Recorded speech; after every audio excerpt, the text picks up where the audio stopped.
सरसंस्थापक छत्रपती शिवरायांना मानाचा मुजरा करतो।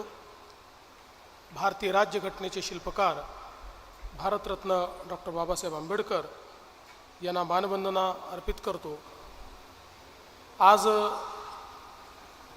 पुष्पलता डी.वाय. पाटील हॉस्पिटलच्या उद्घाटन प्रसंगी मंचावर उपस्थित असलेले या क्षेत्राचे लोकप्रिय खासदार श्रीरंगाप्पा बारणेजी, आमचे सहकारी आमदार सुनील अण्णा शेळकेजी, या ठिकाणी उपस्थित सन्माननीय बाळा भेगडेजी,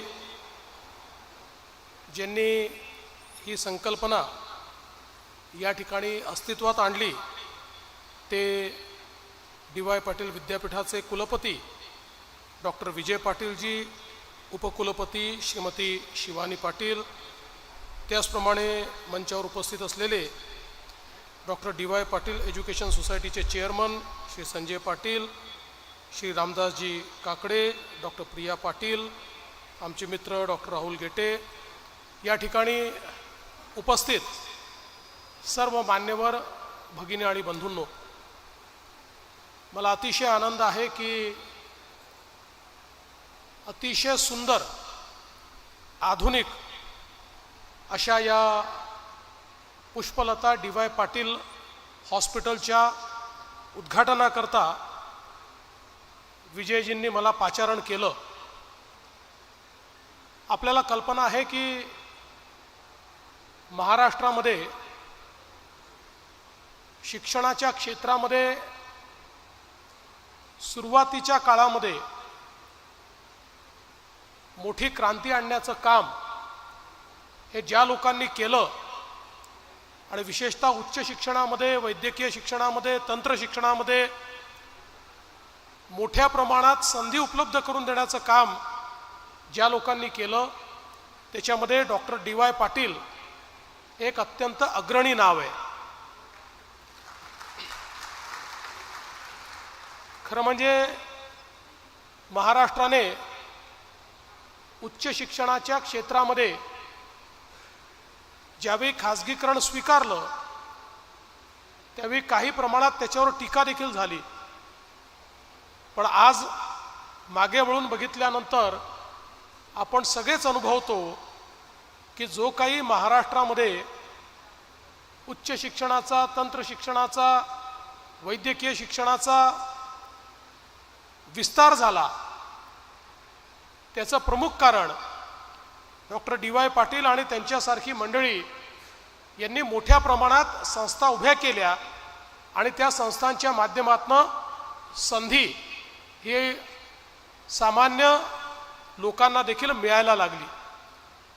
आणि मला अतिशय आनंद आहे की त्यानंतरची पिढी असेल, विजयजी असतील, संजयजी असतील, अजिंक्य असतील, या सगळ्यांनी या संपूर्ण शैक्षणिक यात्रेला एक वेगळी उंची या ठिकाणी प्राप्त करून दिली आणि राज्यामध्ये खाजगी विद्यापीठांच्या संदर्भात आपण निर्णय केल्यानंतर अतिशय वेगानं जवळपास 7 खाजगी विद्यापीठं ही या कुटुंबाने तयार केली आणि आपण जर बघितलं तर प्रत्येक विद्यापीठाच्या अंतर्गत चालणारे जे काही कॉलेजेस आहेत, कोर्सेस आहेत, हे अतिशय त्या ठिकाणी गुणवत्ता पूर्ण आहेत आणि सुंदर इन्फ्रास्ट्रक्चर तयार केलेलं आहे।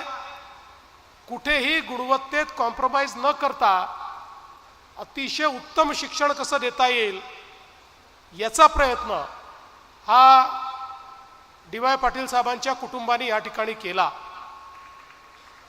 आणि मला अतिशय आनंद आहे की विजयजींनी हे हॉस्पिटल मातोश्री पुष्पलताताई यांच्या नावाने या ठिकाणी उभारलं, कारण त्यांची प्रेरणा, त्यांचे संस्कार हे निश्चितपणे या यशाच्या वाटचालीमध्ये अत्यंत महत्त्वपूर्ण ठरले आहेत।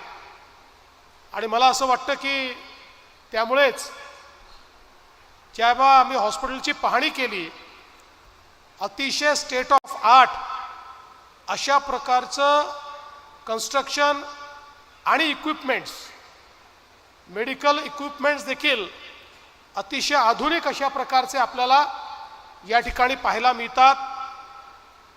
खरं तर या परिसराकरता एक अतिशय वरदान ठरेल अशा प्रकारचं हॉस्पिटल त्यांनी या ठिकाणी तयार केलं आहे. आणि हे करत असताना त्याच्या मागची संकल्पना ही या सगळ्या MIDC आणि जवळपासच्या परिसरातील सामान्यातल्या सामान्य माणसाला क्वालिटी हेल्थकेअर कशी देता येईल आणि तीही एफोर्डेबल हेल्थकेअर कशी देता येईल अशा प्रकारची संकल्पना त्यांनी मांडली आहे. त्यामुळे निश्चितच या ठिकाणी सगळ्यांना खूप मोठ्या प्रमाणात याचा फायदा होणार आहे. मगाशी विजयजींनी सांगितलं की 2014 सालचा त्यांनी किस्सा सांगितला. मला आजही आठवतं, विजयजी मी सांगलीला गेलो तर एका ठिकाणी बॅनर घेऊन सगळी मुलं आई वडील उभे, हातामध्ये पुष्पगुच्छ आणि त्याच्यावर लिहिलं होतं धन्यवाद मुख्यमंत्री काका. मी गेलो त्यांच्याकडे, त्यास त्यांनी मला ती फुलं दिली आणि त्यांच्या आईवडिलांनी डोळ्यात अश्रू आणून सांगितलं की तुम्ही होतात म्हणून आमची मुलं जगली. हे जे काही हार्टचं ऑपरेशन करायचं होतं हे करण्याची आमची ऐपत नव्हती. धन्यवाद जरी मला मिळाले तरी त्याचे श्रेयकरी हे विजय पाटीलच होते, कारण त्यांना आम्ही विनंती केली आणि त्यांनी त्या ठिकाणी ते काम केलं. आणि तेवढंच काम करून ते थांबले नाहीत. त्याच्यानंतर त्यांच्या हॉस्पिटलची आमचं एक प्रकारे अलिखित करारच झाला आणि त्यांनी तेव्हापासनं आमच्या मुख्यमंत्री सहायता निधीकरता 70 बेड हे कायम आरक्षित ठेवले. आम्ही कोणालाही पाठवलं मुख्यमंत्री सहायता निधीच्या माध्यमातून, त्याला कुठलाही आजार असो, कुठलाही विकार असो, कुठलंही ऑपरेशन असो, ते करताना ते कधीच मागे पुढे पाहत नाहीत. आणि एवढंच नाही तर आपण जर साधारण हिशोब लावला तर आम्ही रेफर केलेले किमान 12 ते 15 हजार पेशंट्स हे विजय पाटील यांनी त्या ठिकाणी त्यांची ट्रीटमेंट केली. आणि त्या गरिबांच्या चेहऱ्यावरचं समाधान यापेक्षा मोठी कार्याची पावती दुसरी कुठलीच असू शकत नाही. ती आम्हालाही मिळाली आणि त्यांनाही मिळाली. आणि म्हणून मला असं वाटतं की आपण किती मोठे आहोत.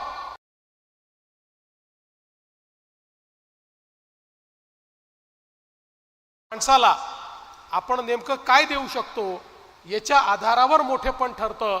आणि मला असं वाटतं की डॉक्टर DY पाटील साहेबांनी हा जो एक संस्कार दिला त्यातनं निश्चितपणे हेच मोठेपण मिळवण्याचा प्रयत्न या विविध विद्यापीठांच्या माध्यमातून, शैक्षणिक संकुलांच्या माध्यमातून, मेडिकल कॉलेज आणि हॉस्पिटलच्या माध्यमातून ही सर्व मंडळी करतायत. म्हणून त्यांचं मी अतिशय मनापासून अभिनंदन करतो. सरकारच्या सगळ्या योजना नीट राबवायच्या.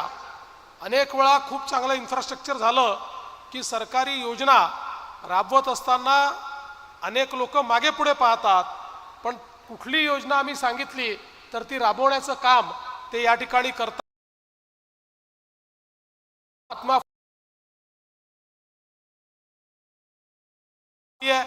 5 लाखापर्यंत महाराष्ट्रातला कुठलाही व्यक्ती असो त्याला आम्ही या योजनेच्या अंतर्गत आहे.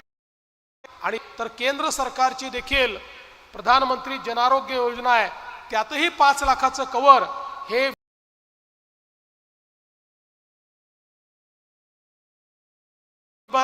हेल्थ केअरच्या संदर्भात इन्शुरन्स आणि ॲश्युरन्स अशा दोन्ही मोडनी आज आपण गरीबातल्या गरीब पेशंटची सेवा करण्याचा प्रयत्न करतो. आणि आता तर आम्ही एक निर्णय घेतलेला आहे की पुन्हा एकदा आम्ही महाराष्ट्रातल्या हेल्थ केअर सिस्टीमचं एक रिइंजिनिअरिंग करतोय, एक रिडिझायनिंग करतोय. कारण आपल्याला माहिती आहे की आज प्राथमिक आरोग्यावर जर आपण जास्त भर दिला तर टर्शरी केअरवर त्याचा कमी त्या ठिकाणी ताण पडतो. आज आपला सगळा ताण हा टर्शरी केअरवर पडतोय. आणि म्हणून आमचा प्रयत्न असणार आहे की एक मोठं जाळं महाराष्ट्रामध्ये आम्ही तयार करतो, ज्यातनं प्रायमरी हेल्थ हा फोकस असेल, सेकंडरी हेल्थ हा देखील त्यानंतर फोकस असेल आणि अर्थातच टर्शरी केअर करता आज सरकारी क्षेत्र आणि खाजगी क्षेत्रात आपले मेडिकल कॉलेजेस आणि हॉस्पिटल्स आहेत, सरकारी वेगवेगळे हॉस्पिटल्स आहेत, त्यातनं आपल्याला ती व्यवस्था निश्चितपणे करता येईल। आणि याकरता मोठ्या प्रमाणात आरोग्याच्या क्षेत्रामध्ये इन्फ्रास्ट्रक्चरची गुंतवणूक ही करण्याचा आमचा प्रयत्न आहे। मला सांगताना आनंद वाटतो की शासनाने गेल्या 2 वर्षात आम्ही केंद्र सरकारच्या मदतीनं 10 मेडिकल कॉलेजेस महाराष्ट्रामध्ये सुरू केले आणि आता महाराष्ट्रातल्या प्रत्येक जिल्ह्यामध्ये शासकीय मेडिकल कॉलेज हे आपण त्या ठिकाणी सुरू केलेलं आहे, ज्याचा एक मोठा फायदा आपल्याकडे ह्युमन रिसोर्स तयार होण्याकरता त्या ठिकाणी होणार आहे। एवढंच नाही तर शिक्षणाच्या क्षेत्रामध्ये मुलींना त्या ठिकाणी 100% फीची प्रतिपूर्ती देण्याचा निर्णय आपण घेतला आणि मुलांनाही 50% फीची प्रतिपूर्ती देण्याचा निर्णय हा आपण घेतलेला असल्यामुळे उच्च शिक्षणाची दारं ही मोठ्या प्रमाणात आज खुली झालेली आहे। खाजगी क्षेत्रातले लोक इन्फ्रास्ट्रक्चर तयार करत आहेत, त्यामुळे सरकारचा इन्फ्रास्ट्रक्चरवरचा खर्च वाचतो आहे आणि फी जी काही मुलांची आहे ती त्यांना परवडली पाहिजे म्हणून मुलांना फी देण्याचं काम हे सरकारच्या वतीनं होत आहे आणि यातनं शिक्षणाच्या क्षेत्रामध्ये एक मोठा विस्तार, एक अफोर्डेबिलिटी, एक क्वालिटी ही आपल्याला या निमित्ताने पाहायला मिळते आहे। मला असं वाटतं की या माध्यमातनं हे जे कार्य आपण करत आहात हे असंच कार्य आपलं चालू राहिलं पाहिजे अशा आजच्या प्रसंगी माझ्या शुभेच्छा आहेत। आपण उत्तरोत्तर प्रगती करा, अजून नवनवीन ठिकाणी अशा प्रकारचे हॉस्पिटल्स आणि एज्युकेशन संकुल बांधा। आम्ही आपल्या पाठीशी पूर्ण शक्तीनं उभे आहोत। आपल्याला जिथे जी अडचण असेल ती दूर करण्याचं काम आम्ही करू, कारण आपल्या पाठीमागची जी भूमिका आहे ही भूमिका प्रॉफिटियरिंगची भूमिका नाही। आज तुम्ही समाजसेवेच्या भूमिकेमध्ये त्या ठिकाणी गेलात। जे काही नवी मुंबईचं DY पाटील स्टेडियम हे विजयजी आपण तयार केलं, इतकं सुंदर, इतकं आधुनिक स्टेडियम आपण तयार केलं। खरं म्हणजे इतकं मोठं स्टेडियम कुठल्या शैक्षणिक संस्थेकरता लागत नाही, पण ते समाजाकरता तुम्ही तयार केलं। आज वर्ल्ड क्लास प्लेयर्स आपण त्या ठिकाणी तयार करू शकतो, वर्ल्ड क्लास इव्हेंट्स आपण त्या ठिकाणी घेऊ शकतो आणि म्हणून अशा प्रकारचं आपलं कार्य हे निश्चितपणे या ठिकाणी चालत राहावं अशा प्रकारची मी आपल्याला शुभेच्छा देतो। आणि आपण ज्या ज्या वेळेस आम्हाला निमंत्रित कराल त्यावेळेस आम्ही हजर होऊ एवढंच आजच्या प्रसंगी सांगून आपल्याला शुभेच्छा देत मी माझे 2 शब्द संपवतो। धन्यवाद। जय हिंद, जय महाराष्ट्र।